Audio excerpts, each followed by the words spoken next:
আসসালামু আলাইকুম ভাই ও বন্ধুরা। এই যে আমাদের হুজুর কি কয়, কয় বক্তার দাড়ি নাই।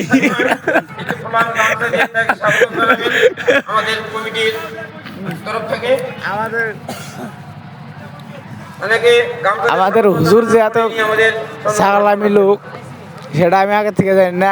কয় বক্তার দাড়ি নাই। এই যে ফুল ভিডিওটা আপনারা পেজে আপলোড পাবেন।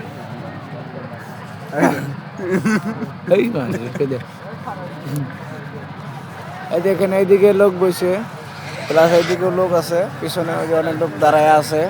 এই যে ফটোটা দেখি জিন্সের প্যান্ট থাকলে লতি এই যে আমাদের বক্তা হুজুর এই জায়গায় বসে পড়ছে চেয়ারে, এখন মানে পুরো ভাষণ দিবে। কিছু কি বক্তাটা কিরম লাগছে? আলহামদুলিল্লাহ, আল্লাহর বান্দা খুব ভালো লাগছে। আমি ভলান্টিয়ারদেরকে অনুরোধ করব, বক্তাটা হিসেবে আপনারা যারা বাইরে আছেন, এখনো বহুত লোক মফিজুল হুজুর প্রশংসা করছে, কিন্তু একটা প্রশংসা খারাপ লাগলো যে বক্তার দাড়ি নেই। আমাদের মফিজুল হুজুরের দাড়ি আছে। অবশ্যই আমাদের প্যান্ডেলে বসে দিন।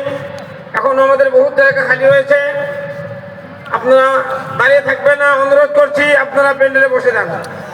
রাস্তায় দাঁড়িয়েছেন, বাইরে দাঁড়িয়েছেন, হ্যাঁ ইনশাআল্লাহ আপনারা অবশ্যই আমাদের প্যান্ডেলে বসে যান। আলহামদুলিল্লাহ। আপনাদের সম্মুখে কোরআন হাদিসের আলমে কথা রাখবেন। আসসালাতু খায়রুম মিনান নাওম।